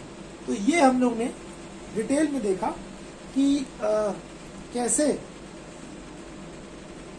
संसद के यानी कि लोकसभा की चुनाव प्रणाली होती है, सांसद कैसे चुन के आते हैं, सांसद की क्या एलिजिबिलिटी होती है, सांसदों की क्या डिस्क्वालिफिकेशन होती है, सांसदों के लिए क्या दल बदल के कानून है, सांसदों के लिए क्या दोहरी सदस्यता के कानून है। तो इन सारी चीजों पे हमने डिटेल में चर्चा की।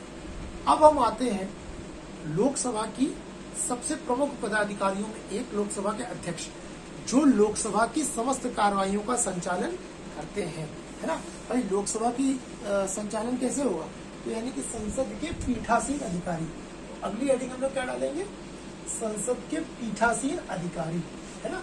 क्योंकि चाहे लोकसभा हो चाहे राज्यसभा हो, उनकी अध्यक्षता या उनका संचालन कौन करेगा? संसद के पीठासीन अधिकारी, ठीक। पीठासीन से मतलब होता है, पीठ का मतलब होता है सीट, उस सीट पर जो होल्ड कर रहा है, जो बैठा है, उन ऑफिसर्स की बात हो रही है। तो संसद के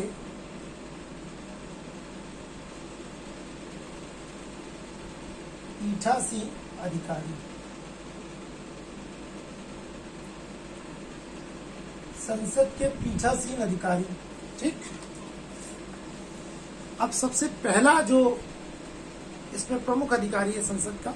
देखिए 2 सदन है, लोकसभा और राज्यसभा। तो सबसे पहले चर्चा करते हैं हम लोग लोकसभा की।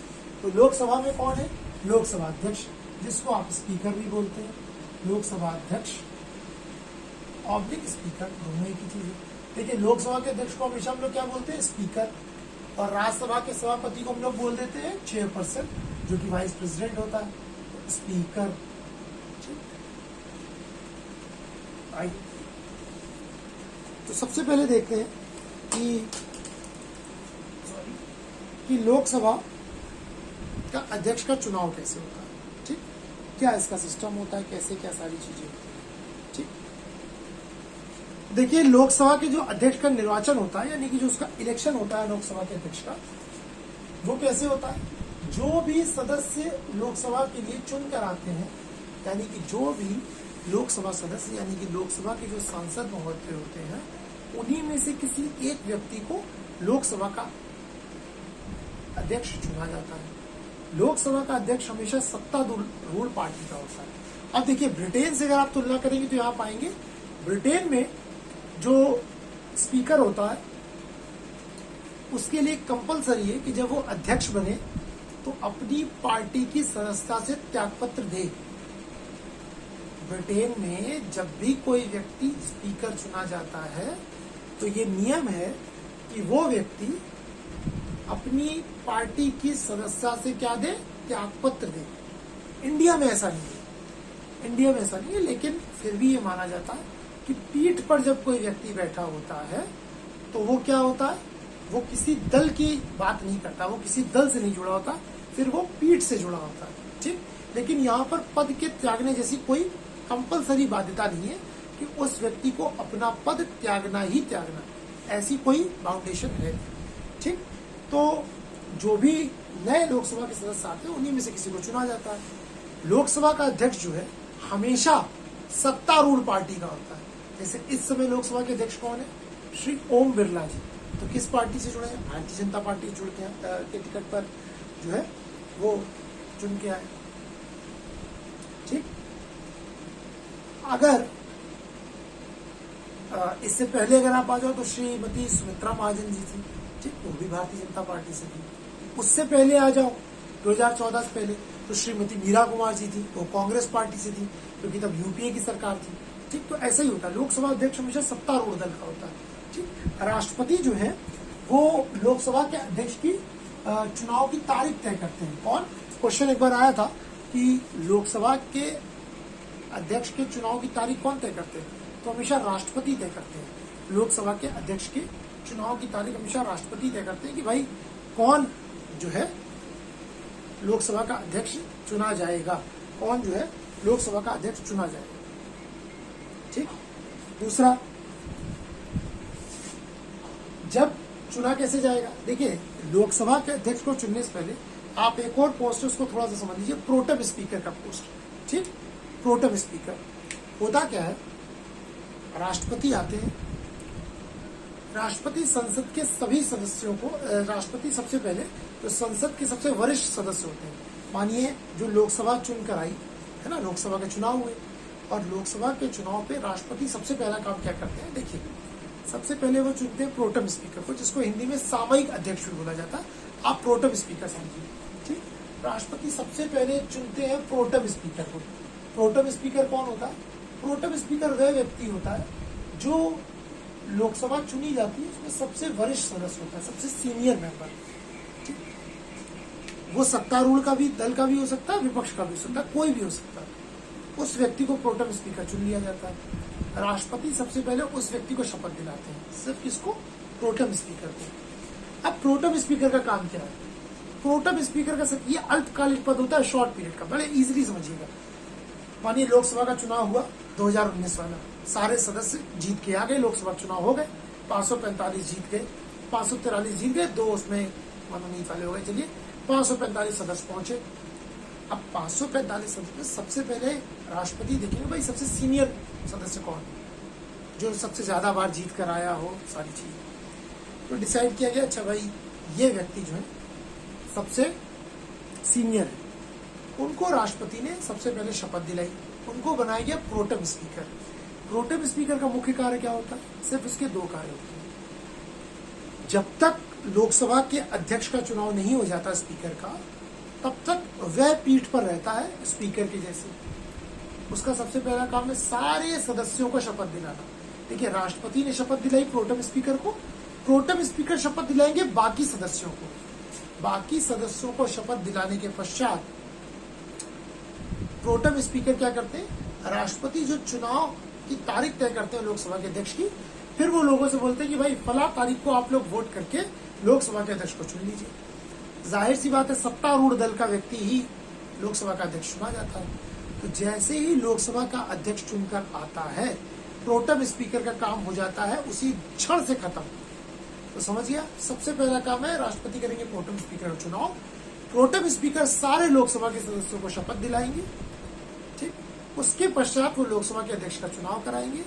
जैसे ही लोकसभा के अध्यक्ष का चुनाव होगा, प्रोटेम स्पीकर का रोल खत्म, ठीक। अच्छा, इसमें एक चीज ध्यान दीजिएगा, लोकसभा के अध्यक्ष की यानी लोकसभा के स्पीकर की कोई अलग से शपथ नहीं होती। वो सिर्फ सिंपल लोकसभा के सदस्य के रूप में शपथ लेता है। वो सिंपली लोकसभा के सदस्य के रूप में शपथ लेता है, ठीक। तो लोकसभा का जो स्पीकर होता है उसकी कोई अलग से शपथ नहीं होती। वो सिर्फ और सिर्फ एज अ लोकसभा के मेंबर के रूप में शपथ लेता है। क्लियर? उसकी अलग से कोई शपथ नहीं होती कि वो स्पीकर की ले रहा हो, जो प्रोटेम स्पीकर उसको दिलाता है, ठीक। अब चुने जाने के पश्चात वो उसके कार्य क्या होते हैं? वो समस्त लोकसभा की कार्रवाइयों का संचालन करता है ना।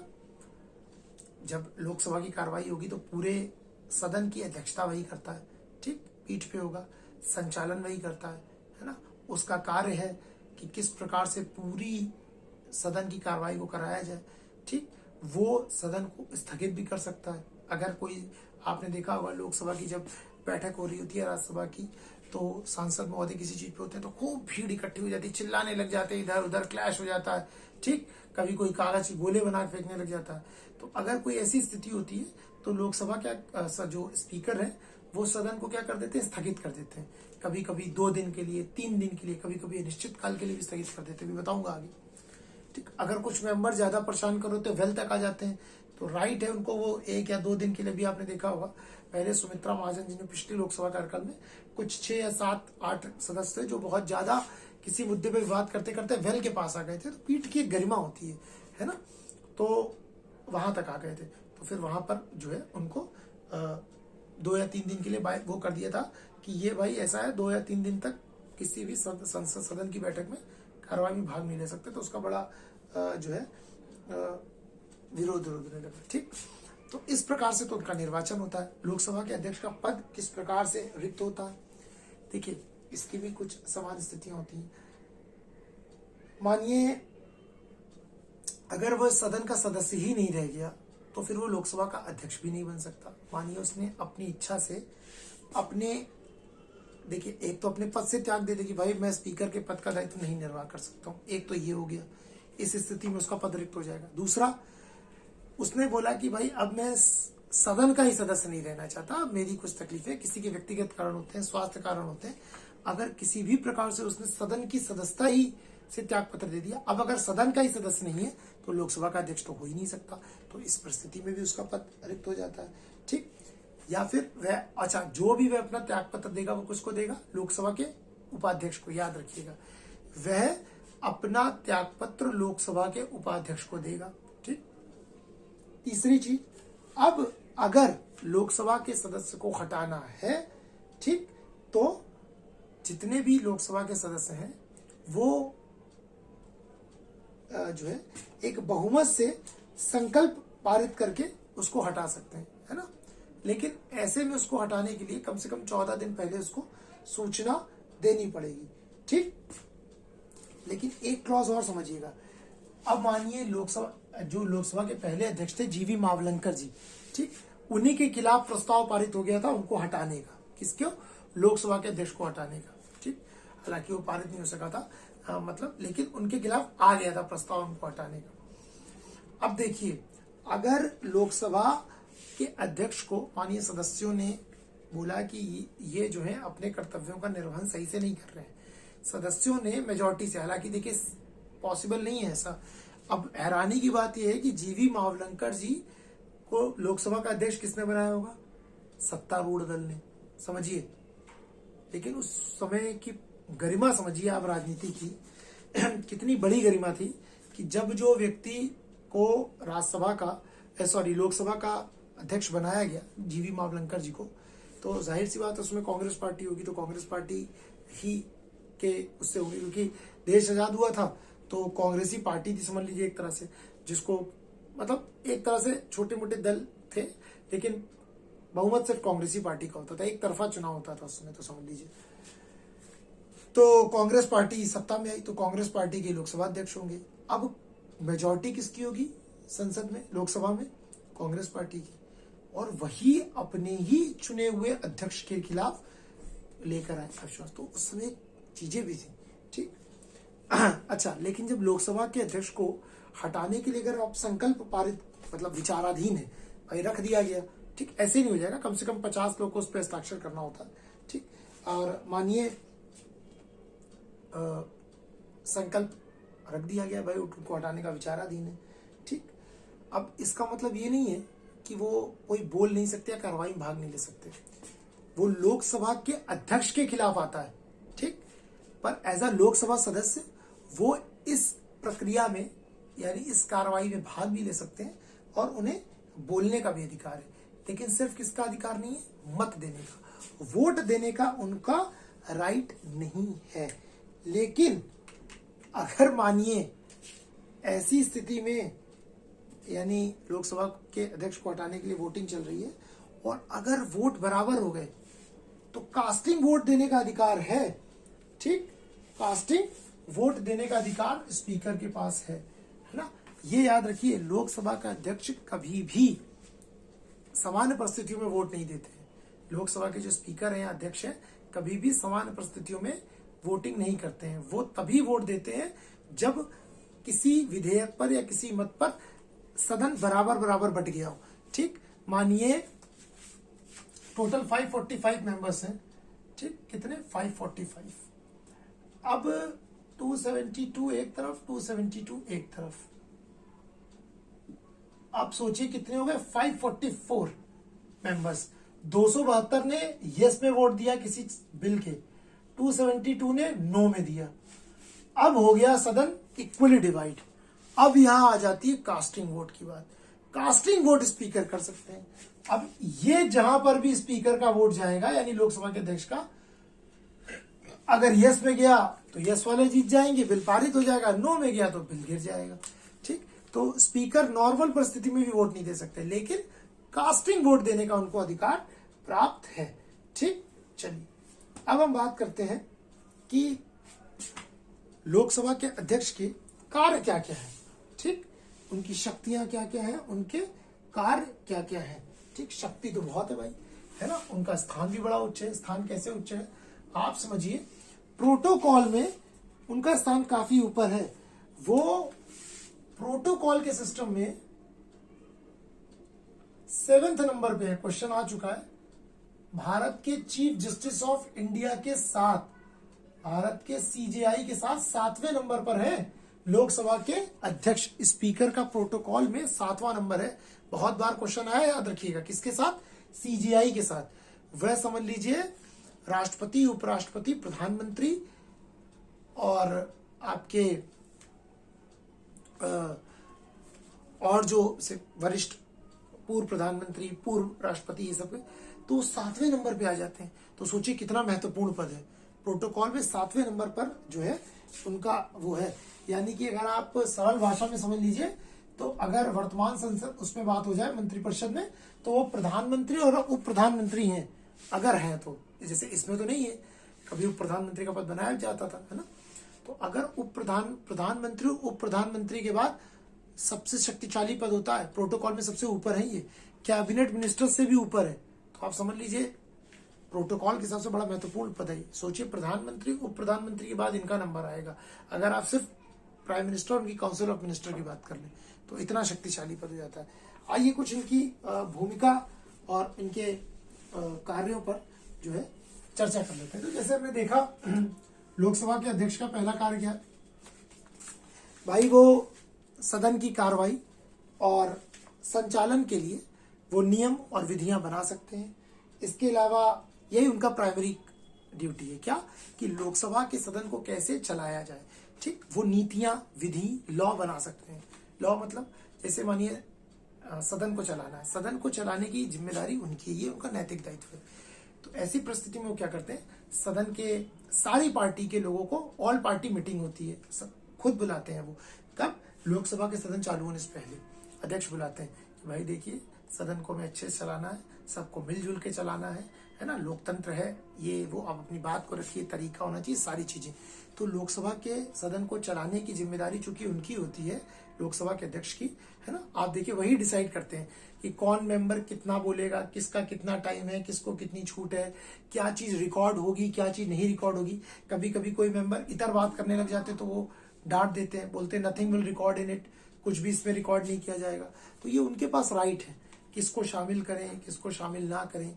ठीक, ये सारी चीजें उनकी क्लॉज में जुड़ी हुई। ठीक, उसके अलावा ठीक सदन के भीतर अगर जैसे जो लोकसभा सदस्य अध्यक्ष हैं वो सदन के भीतर भारत के संविधान की, लोकसभा की प्रक्रिया, कार्य संचालन और नियम के अंतिम व्याख्याकार होते हैं, यानी उनकी बात को ही सही माना जाता है। सब बात बोलेंगे लेकिन अगर फाइनल डिसीजन आएगा, ठीक, सदन के अंदर की बात मैं कर रहा हूं, फिर ध्यान दीजिएगा, सदन के अंदर की में लोकसभा, भारत के संविधान की व्याख्या, लोकसभा के नियम संचालन प्रक्रिया, इन सब का वह अंतिम व्याख्याकार होता है। इसके साथ साथ वो कोरम के अभाव में, कोरम क्या होता है देखिए, लोकसभा याद रखिएगा, कोरम व्यवस्था क्या होती है, लोकसभा की कोई भी कार्रवाई, लोकसभा या राज्यसभा हो, अगर 1/10 मेंबर से कम है, ये कोरम होता है। यानी अगर किसी भी बैठक को स्टार्ट करना है तो कम से कम 1/10 सदस्य तो हो ही, यानी 545 का 1/10 आप निकालोगे तो 54.5 आएगा। इट मींस 55 सदस्य, 55 मेंबर। 55 मेंबर तो लोकसभा की बैठक के लिए होने ही चाहिए, राज्यसभा के लिए 25 आएगा, आप निकालोगे तो 1/10 में। तो भाई कम से कम 55 सदस्य तो होने ही चाहिए। अगर 55 सदस्य नहीं है तो लोकसभा की कोई बैठक स्टार्ट नहीं हो सकती, सदन की कार्रवाई स्टार्ट ही नहीं हो सकती अगर 55 सदस्य कम है। 55 सदस्य होंगे तभी बैठक स्टार्ट होगी, अगर नहीं है तो फिर वो लोकसभा की सदस्यता, मतलब जो बैठक को भंग कर सकता है, बोलेगा भाई जब तक कोरम नहीं होगा तब तक बैठक नहीं हो सकती। इसके अलावा मैंने आपको बताया समान स्थिति में तो मत दे नहीं सकता, परंतु अगर मत बराबरी की स्थिति में तो वोटिंग, कास्टिंग वोट वो दे सकता है। यही चीज उसके खुद के उसमें भी होती है कि जब लोकसभा के अध्यक्ष के खिलाफ संकल्प विचाराधीन हो उसको हटाने का, तो भी वो संविधान की कार्रवाई में भाग ले सकता है, जो है पीठ पे नहीं बैठेगा बस, ठीक, भाग ले सकता है, बोल सकता है और निर्णायक स्थिति में वोट भी दे सकता है। ठीक, तो इसके पास राइट है। बाकी सबसे इंपॉर्टेंट चीज, वो दोनों सदनों की ज्वाइंट मीटिंग की अध्यक्षता करता है। ज्वाइंट मीटिंग क्या होता है? आर्टिकल 108 में, अनुच्छेद 108 में ज्वाइंट मीटिंग की बात की गई है। ठीक, ज्वाइंट मीटिंग होती है अगर संसद के दोनों सदनों में कोई मतभेद हो। मतभेद मतलब क्या होता है? मानिए एक सदन ने किसी बिल को पास किया और दूसरे सदन ने उसको रिजेक्ट कर दिया, उसके संशोधनों को नहीं माना, या उस बिल को 6 महीने तक रोक लिया, तो ऐसा माना जाता है कि संसद के दोनों सदनों में मतभेद की स्थिति है। तो राष्ट्रपति जो है संसद की ज्वाइंट मीटिंग को बुलाते हैं, लेकिन उसकी अध्यक्षता हमेशा लोकसभा का अध्यक्ष करता है। कौन करता है? लोकसभा का अध्यक्ष। तो याद रखिएगा, संसद के संयुक्त बैठक, जिसको आप ज्वाइंट मीटिंग कहते हो, जिसका वर्णन संविधान के अनुच्छेद 108 में है, उसकी अध्यक्षता हमेशा लोकसभा का अध्यक्ष करता है। दूसरी चीज, बुलाता कौन है ज्वाइंट मीटिंग? फिर सुन लीजिए, ज्वाइंट मीटिंग को बुलाते हैं राष्ट्रपति और उसकी अध्यक्षता हमेशा लोकसभा का अध्यक्ष करता है। ठीक, किसी भी परिस्थिति, अगर लोकसभा का अध्यक्ष पीठ पर नहीं है तो लोकसभा का उपाध्यक्ष करेगा, वो नहीं है तो पीठासीन सदस्यों में कोई भी एक करेगा। किसी भी परिस्थिति में उपराष्ट्रपति यानी कि राज्यसभा का चेयरपर्सन अध्यक्षता ज्वाइंट मीटिंग की नहीं कर सकता। क्यों? क्योंकि वह संसद का सदस्य नहीं होता है। बिल्कुल ध्यान रख लीजिएगा इस चीज का। और वो क्या करता है, ठीक, वो एक सदन के नेता के आग्रह करने पर वो एक सीक्रेट मीटिंग बुला सकता है, ठीक, वो एक सीक्रेट मीटिंग बुला सकता है, ठीक। इसके अलावा जो उसका सबसे इंपॉर्टेंट रोल है, कोई विधेयक, कोई भी बिल, मनी बिल है या फाइनेंस बिल है, यानी कि वित्त विधेयक, धन विधेयक है या वित्त विधेयक है, इसका निर्णय हमेशा कौन करता है, स्पीकर ही करता है, यानी लोकसभा का अध्यक्ष। कोई विधेयक धन विधेयक है या वित्त विधेयक है, इसका निर्णय हमेशा कौन करता है, लोकसभा के अध्यक्ष महोदय ही करते हैं, ठीक। कौन करता है, हमेशा लोकसभा के अध्यक्ष यानी कि स्पीकर ही करते हैं। इसके अलावा 10वीं अनुसूची के तहत, यानी कि दो दल बदल से संबंधित निर्णय, मैंने आपको पीछे बताया था, दल बदल से संबंधित निर्णय भी कौन लेता है, अगर लोकसभा का मैटर है तो स्पीकर ही लेगा, यानी लोकसभा का अध्यक्ष। तो ये इसकी पावर है, आप सुनते जाइए, यानी कि वह सदन की संचालन करता है, उसकी अध्यक्षता करता है, उसको स्थगित कर सकता है, ठीक, कास्टिंग वोट दे सकता है, ज्वाइंट मीटिंग की अध्यक्षता करता है, सीक्रेट मीटिंग बुला सकता है, सदन के भीतर लोकसभा की सारी कार्रवाइयों, संविधान की व्याख्या करने का अंतिम व्याख्याकार होता है, ठीक। वह धन विधेयक और या कोई विधेयक, धन विधेयक या वित्त विधेयक है, इसका निर्णय वही लेता है। दल बदल से संबंधित सभी निर्णय स्पीकर के आधार पर दिए जाते हैं, ठीक। इसके अलावा उसकी एक और राइट है कि संसद के सभी समितियों के सभापति को वही नियुक्त करता है।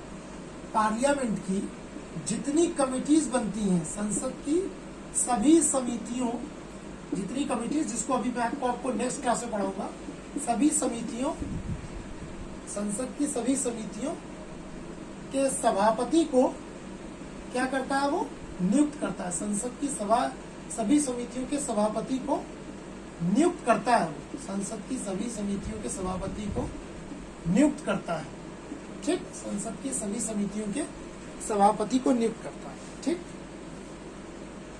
तो ये कुछ क्लॉज है लोकसभा के अध्यक्ष के, ठीक। ये कुछ क्लॉज है लोकसभा के अध्यक्ष के, ठीक। अब कुछ क्लॉज है लोकसभा के उपाध्यक्ष और राज्यसभा के सभापति, हम लोग यानी वाइस प्रेसिडेंट को देख ही चुके हैं। संसद की कार्रवाई और सारी चीजें कैसी होती हैं, ये हम अपनी नेक्स्ट क्लास में चर्चा करेंगे, ठीक। तो आशा करता हूं कि लोकसभा से संबंधित आपको सभी चीजें क्लियर हो गई होंगी, ठीक। तो जो है बाकी चीजें थोड़ा सा लोकसभा के उपाध्यक्ष पर बस चर्चा कर लेते हैं, है ना। देखिए, लोकसभा का जो उपाध्यक्ष होता है उसका चुनाव भी राष्ट्रपति जो है तारीख निर्धारित करते हैं, है ना। जब भी लोकसभा के अध्यक्ष चुना जाते हैं, उसके बाद लोकसभा के उपाध्यक्ष को चुना जाता है। 10वीं लोकसभा तक सिस्टम ये था कि अध्यक्ष और उपाध्यक्ष दोनों सत्तारूढ़ दल के होते थे, लेकिन 11वीं लोकसभा से एक क्लॉज बना कि उपाध्यक्ष हमेशा विपक्ष से चुनकर आते हैं, उपाध्यक्ष हमेशा विपक्ष से चुनकर आते हैं, ठीक। तो जब भी लोकसभा के अध्यक्ष अपनी पीठ पर नहीं बैठे होंगे, उस समय लोकसभा की अध्यक्षता हमेशा लोकसभा के उपाध्यक्ष करते हैं, ठीक, ठीक। हमेशा कौन करेंगे, लोकसभा के उपाध्यक्ष करेंगे।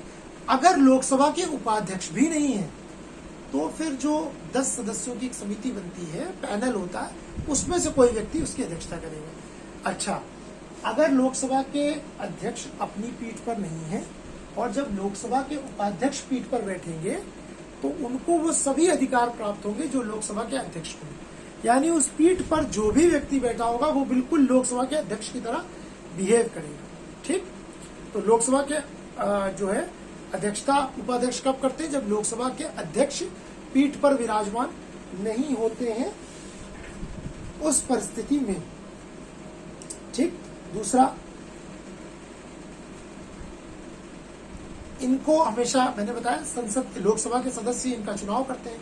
अक्सर विपक्ष का कोई जो है ऑपोजिशन का कोई जो है लीडर को उपाध्यक्ष का पद प्रदान किया जाता है। 11वीं लोकसभा से कल्चर चल रहा था, ठीक।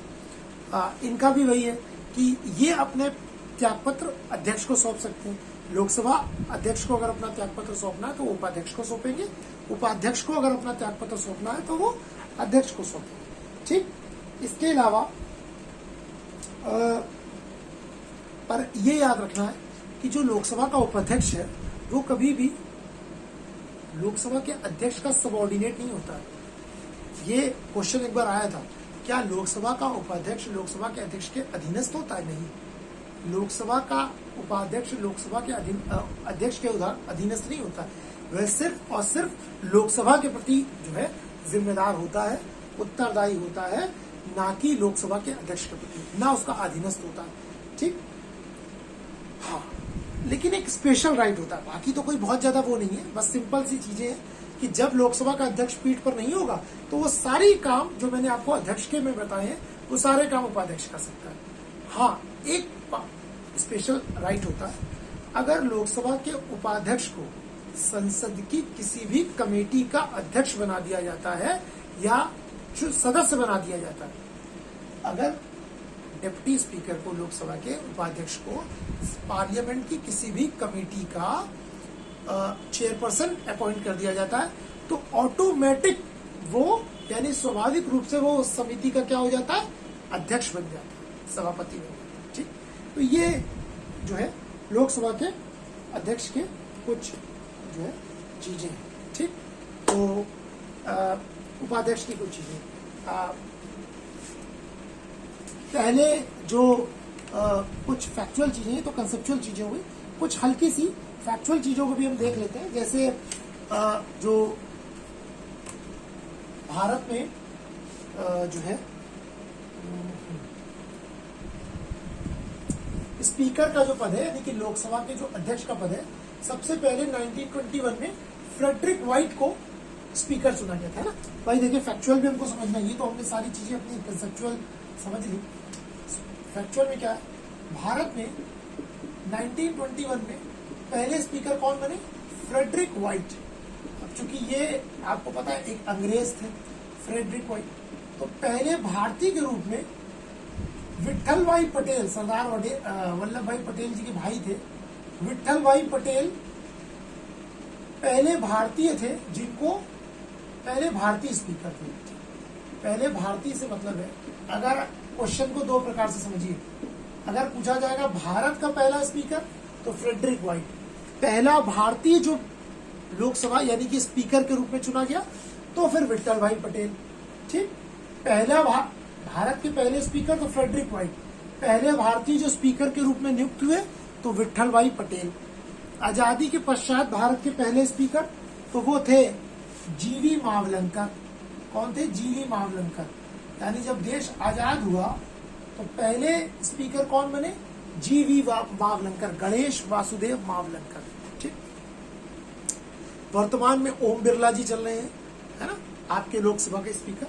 कुछ ऐसे लोग भी रहे हैं जो दो बार लोकसभा के स्पीकर रहे हैं, यानी कि लोकसभा के अध्यक्ष रहे हैं 2 बार। कौन है ऐसे लोग? तो सबसे जो पहला नाम है वो है अनंत शयनम अय्यंगार। ये लोकसभा के पहले उपाध्यक्ष भी थे स्वतंत्र भारत के, है अनंत शयनम अय्यंगार। अनंत, ये ड्राफ्टिंग कमेटी के सदस्य भी थे, अनंत शयनम अय्यंगार। ये 2 बार लोकसभा के स्पीकर रहे हैं और लोकसभा के पहले उपाध्यक्ष भी थे, अनंत शयनम अय्यंगार। ठीक, तो अनंत शयनम अय्यंगार ये 2 बार लोकसभा के जो है स्पीकर रहे। नीलम संजीवा रेड्डी, नाम सुना होगा इनका, ये उपाध्यक्ष भी रहे, अध्यक्ष भी रहे और ये भारत के राष्ट्रपति भी बने और निर्विरोध राष्ट्रपति बने। इतनी सारी चीजें, नीलम संजीवा रेड्डी। ठीक, अगला नाम है गुरुदयाल सिंह ढिल्लो, GS ढिल्लो, गुरुदयाल सिंह ढिल्लो। तो अनंत शयनम अय्यंगार, नीलम संजीवा रेड्डी, गुरुदयाल सिंह ढिल्लो, बलराम जाखड़ और JMC बालयोगी। ये 5 लोग ऐसे रहे हैं जो 2 बार जो है लोकसभा के स्पीकर बने हैं। ठीक, अनंत शयनम अय्यंगार, नीलम संजीवा रेड्डी, GS ढिल्लो, बलराम जाखड़ और JMC बालयोगी। ये ऐसे लोग रहे हैं जो 2 बार लोकसभा के स्पीकर रहे हैं। कुछ ऐसे लोग भी रहे जिनके खिलाफ स्पीकर रहे, जिनके खिलाफ उनको हटाने का जो है प्रस्ताव पारित किया गया, अविश्वास प्रस्ताव।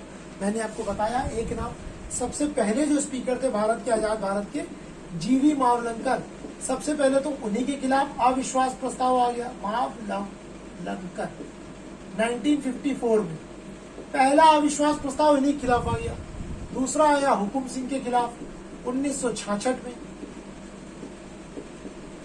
तीसरा आया बलराम जाखड़ के खिलाफ 1988 में। तो ये आपकी कुछ फैक्चुअल चीजें हैं स्पीकर से रिलेटेड। मैं फिर से क्विक रिवीजन करा दे रहा हूं। भारत के पहले स्पीकर फ्रेडरिक वाइट, पहले भारतीय जो स्पीकर के रूप में चुने गए विट्ठल भाई पटेल। स्वतंत्र भारत के पहले स्पीकर जीवी मावलंकर। ऐसे व्यक्ति जो 2 बार लोकसभा के स्पीकर बने 5 लोग, अनंत शर्मा अयंगर, नीलम संजीवा रेड्डी, जीएस ढिल्लो, बलराम जाखड़, जेएमसी बालियोगी। 3 लोग जिनके खिलाफ अविश्वास प्रस्ताव लाए गए, 3 लोग जिनके खिलाफ अविश्वास प्रस्ताव लाए गए, जीवी मावलंकर 1954, हुकुम सिंह और बलराम जाखड़। तो ये आपका लोकसभा की सारी निर्वाचन प्रणाली, लोकसभा के अध्यक्ष, उनके कार्य, उनकी शक्तियां, उनका निर्वाचन, उनका त्याग पत्र, लोकसभा के उपाध्यक्ष, ये सारी चीजों को हमने समझ लिया। राज्यसभा कल ही हम समझ चुके थे। अब हम संसद की कार्रवाई कैसे होती है, संसद की समितियां क्या क्या होती हैं, ये सारी चीजें हम नेक्स्ट क्लास में देखेंगे। आई होप आपकी क्लास में आपको जितनी चीजें समझाएंगे इजिली समझ में आ गई होंगी। ठीक, और इस पोर्टल पर जुड़े रहने के लिए और मुझको अपना समय देने के लिए बहुत बहुत धन्यवाद। थैंक यू वेरी मच और जय हिंद।